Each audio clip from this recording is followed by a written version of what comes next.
Hey dividend investors, I have some really exciting news for all of you at home. I have a stock that is now going to be my number one position in my portfolio. And believe it or not, it is not Johnson & Johnson. You just heard me right. I own a stock. And just about a month or so ago, this stock was in the 11th position in my portfolio. That's right, number 11 by size. Right now, it's number 2 by size, and it's only a function of time. It's only a function of math, of time, that it's going to become position number 1. I want to discuss that position in the video today, why I am going so heavy in that position, why I'm taking on some calculated risk here. Of course, I'm speaking about Starbucks. I actually shared this on my personal Twitter account last night. I think a lot of investors were very intrigued by this idea, and I also got some questions along with this news. I want to address those questions in the video today. Get ready, everyone, for a really exciting dividend stock investing video.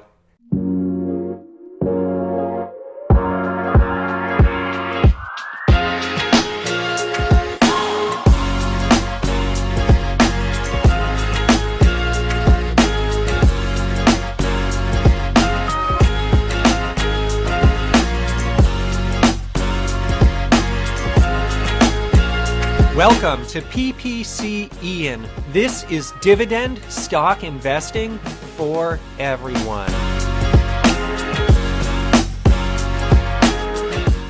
All right, everyone. So Starbucks now represents 6.14% of my dividend stock portfolio. By contrast, Johnson & Johnson, which is still in the number 1 position, is at a solid 8.48. The fact of the matter, however, is Starbucks is so far off of its 52-week high that it's only a function of time that it regains itself, it regroups, they figure things out, and it skyrockets sooner or later back to its 52-week high, in my humble opinion. Now, this could take a few years, and so I'm putting a stake in the sand right here. I'm drawing a line in the sand. I think this video, it's either going to age very well or not well at all, but I'm putting it all out there for you at home. I'm sharing my personal journey here on YouTube, all of the good and the bad as well, and so we'll see how this video ages, but I just ask you not to judge me in the next year or two, but let's look back in 5 years or 10 years and see how this video ages. I want to start the video actually with a quote, and so check it out on the screen right now. I've been attending a conference recently. I'm actually well behind on this conference, but I've been watching a few of the videos each day, and one of the presenters that spoke yesterday that I listened to, his name is Ben Hunt. He's from Epsilon theory, and to the best of my understanding, what his organization does is they put forth content and information that could help those making large decisions around economics or investing. And he spoke about the concept of narratives. And I thought what was really interesting is he said that narratives can be weaponized through the insertion of grammatical and visual cues in exactly the same way that viruses can be weaponized through the insertion of DNA and RNA snippets.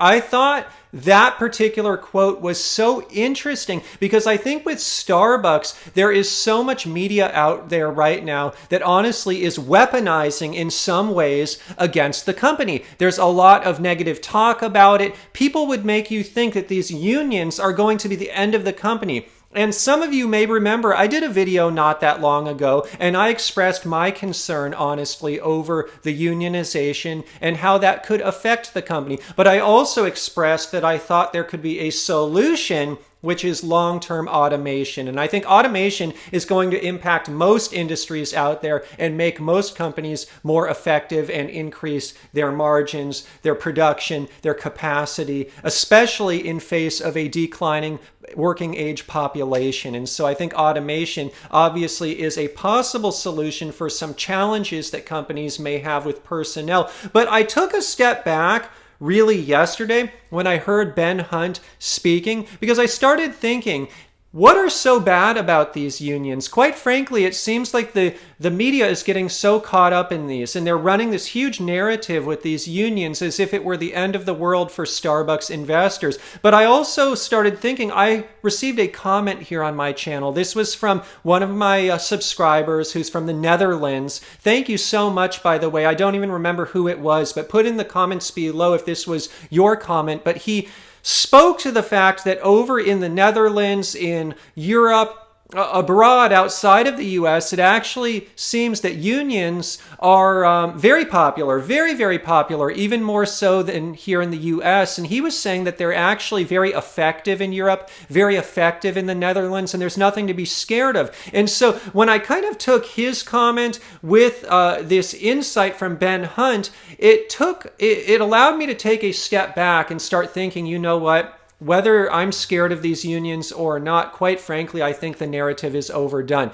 Now, I've been intuitively understanding this over the course of the last few weeks, and that's why I've been loading up on Starbucks so much. It's gone from position number 11 in my portfolio to position number 2. It's actually surpassed PepsiCo. And quite frankly, the reason I did that is because I think these challenges related to unions may not even be a real challenge, quite frankly. And second, I think it's well overdone. And in fact, one thing I want to share, as you can see on the screen in front of you right now, Starbucks recently shared their earnings. And the earnings that came out recently were from their fiscal Q2. And you can see from this earnings release that in fiscal Q2, they opened 313 net new stores. However, what's so interesting is they have 34,630 stores globally. And to my understanding, the total number of stores that have unionized so far is only 100. And so one thing I want to share to put it into perspective with Starbucks is the total number of stores that have unionized is just a fraction of the stores that this company opens in any given quarter. And so it just goes to show that yes, there is something brewing there. There's something going on, but is this media out there weaponizing a narrative? Is this media trying to tell investors like myself lies? Are they trying to scare me, the retail investor, out of my shares? Well, Howard Schultz, the CEO of Starbucks, just made a very large purchase of shares, and I'm right alongside him. I'm not getting scared by the media. I'm taking a stand. I'm drawing a line in the sand. This has become my number 2 position. And with that, I want to share on the screen in front of you right now some information just about my portfolio. Now, my patrons already know this because on Corner Patreon, I share my complete dividend stock portfolio with the percentage allocation to all of my positions. But I thought I would expose some of that here for the benefit of this video. I want to share my top 3 stocks, and you can see my top 3 stocks right now are Johnson & Johnson, Starbucks, and PepsiCo. And J&J, my current weighting is 8.48. The current weighting of Starbucks is 6.14. PepsiCo at 5.82. Worth noting, if I sum those up, my top 3 positions comprise 20.44% of my portfolio. So I have a very heavily weighted, top-weighted portfolio. I like to put my money in the stocks, the companies where I have the most conviction as a long-term dividend investor. Now, these 3 stocks also happen to comprise 17.4% of my dividend income. J&J comprises 7, Starbucks 5.4, Pepsi 5. Now, worth noting, Johnson & Johnson is only 5% off of its 52-week high. Pepsi only 6%. Starbucks on this news, and again, is the media is overplaying this? Is the media trying to do something here with this news? I don't know, but Starbucks is down 39%. And so what I did below is just a what-if scenario. What if Starbucks gets back to $100 a share? What if it gets back to $110? What if it gets back to 126.32, which is the 52-week high? Well, basically the inflection point, holding all else equal, if I hold J&J and Pepsi equal, the inflection point where Starbucks becomes my number 1 largest position is at $100. If it gets all the way up to 110, it easily surpasses the size of J&J. And if it gets to 126, it crushes the size of J&J in my personal dividend stock portfolio. Now, of course, this is holding all else equal. In a vacuum, Starbucks could go back to its 52-week high, and J&J Pepsi might, not, or might not go up more. In reality, all three stocks are going to be moving, but the math is dramatic enough where I think you can see pretty logically, there is a reality here that I'm going to have a new number one position in my portfolio, and I am putting my money where I see value. I am putting my money into a contrarian stock that I believe in, that I go to multiple times a week. I was there the other morning before school hours, if you will. I saw probably 30 kids from the local school coming in and each purchasing Starbucks before going to school. These are the types of trends I see. The media does not talk about this. They just talk about the 100 stores that have unionized and how it's the end of the company. But when I look at what's happening before my eyes, I see something different, and that's why I'm taking a large calculated bet here. This is an important video I want to share today because sometimes I share topics on my YouTube here like XYLD, a covered call ETF. I'll link to it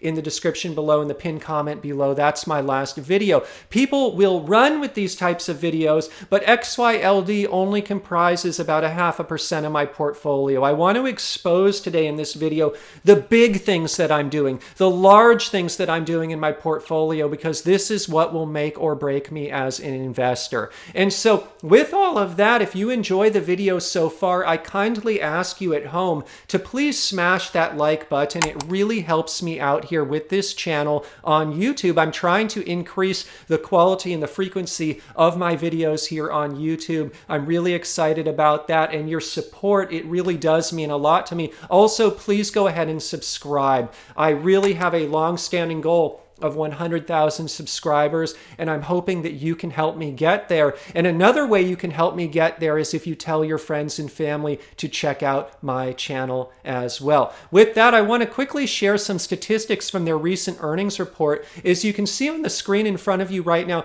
this is their fiscal Q2 earnings report. And the thing I wanted to share from the fiscal Q2 report, in addition to the new stores that opened, was just the top line. It's very important to see that many are citing this 7% sales increase year over year, that it's not good enough.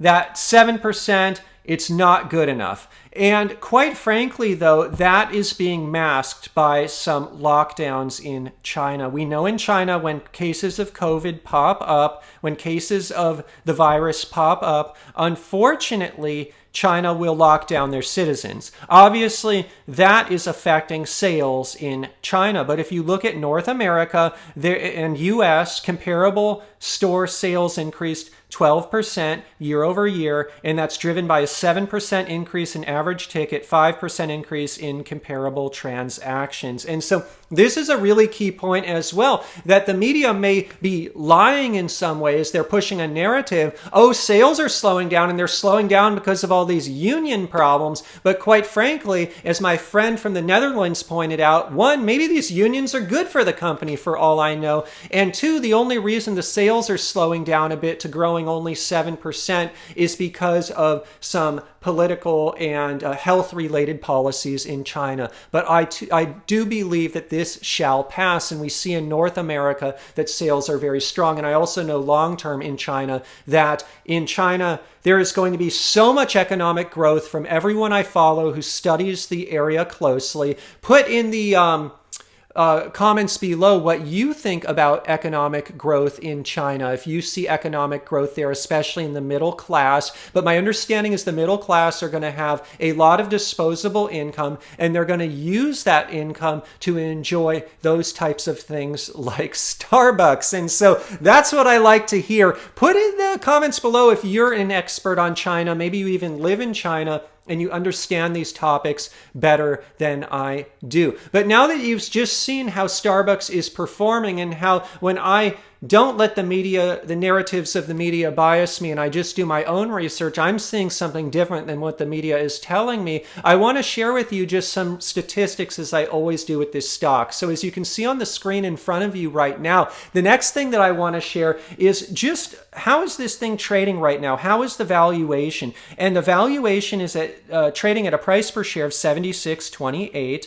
And I've purchased obviously a lot of Starbucks recently. And the 2022 EPS is expected to be 287. 2023 fiscal fiscal calendar. This is pulled from Yahoo Finance. These are consensus estimates for forward years is 345. Basically, I'm getting a forward PE of 26 for the current year, 22 for the future year. A forward PE of 22 for Starbucks is not so bad, especially when top line presumably is growing at least 12% when we factor out the lockdowns from China. Now, the dividend is a healthy 2.57% starting yield. The payout ratio looks a little high, but I think the current year earnings are lower as Starbucks steps things up for their partners in basically response to the partners saying, hey, the reason we're unionizing is we don't like the compensation. I think Howard Schultz is stepping up to the plate and he is trying to resolve matters in-house. And that's why you see earnings a little lesser this year. I personally believe that the more the company invests in its partners, which are their employees, the better it will perform over the long run. And so one thing I want to share that is just a work of art, the only company I know that is doing a better job of this that's in my portfolio is the Home Depot, but Starbucks is growing that dividend on average by 14.4% per year, and that is a work of art. It is something that is quite special to Starbucks. Now, what I want to say with that, though, is the dividend growth, it may slow down a little bit. Put in the comments below what you think. I know they suspended share buybacks, and so I think dividend growth could slow down as well as they resolve some of these short-term matters. But again, I'm a long-term investor. I don't lose sleep. I don't get scared about short-term matters. I could be completely wrong here. I'm taking a big bet in my portfolio on one of my favorite companies.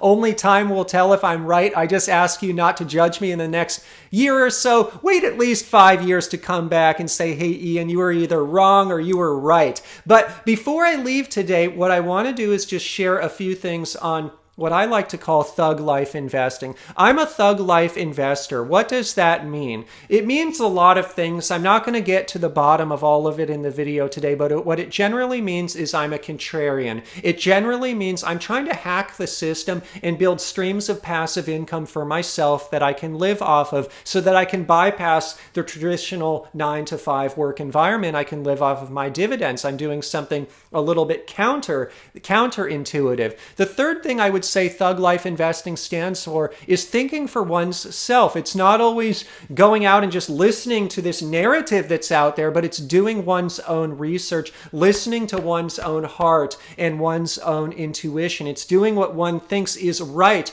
only for their personal situation, not worrying about what the narrative is out there. And so this is the Thug Life dividend investing community here on YouTube. And if you enjoy Thug Life investing as much as I do, I kindly ask you to subscribe to my channel. And if you want more of this type of content, don't forget in the pinned comment below, I will link to my Patreon where I have so much bonus content, including my complete dividend stock portfolio, percentage allocation to each position on the corner tier. And you will not believe, you could probably guess which stock is number 4. I'll just tell you, McDonald's. You will not believe, though, what stocks number 5 and 6 are in my portfolio. They are as dramatic changes to my portfolio as Starbucks is entering the second position. And so pretty cool stuff. All right, everyone. If you enjoyed the video today, again, please smash that like button. And before I go, in terms of a full disclosure, I am long XYLD, Johnson & Johnson, ticker JNJ. I am long Starbucks, SBUX, and PepsiCo, PEP. Also, I am long McDonald's MCD as well. In terms of a friendly disclaimer, today's video, it is not investment advice. I'm not a licensed investment advisor. Today's video, it's just for your fun and entertainment. If you're going to go out and invest in the stock market or anywhere else, please consult your licensed financial advisor first. It's possible to lose money in the stock market. We know that we're in the middle of a correction, a bear market of sorts right now. And so I'm just sharing my journey here on YouTube. And like I said, this video is either going to age well or it will age very poorly.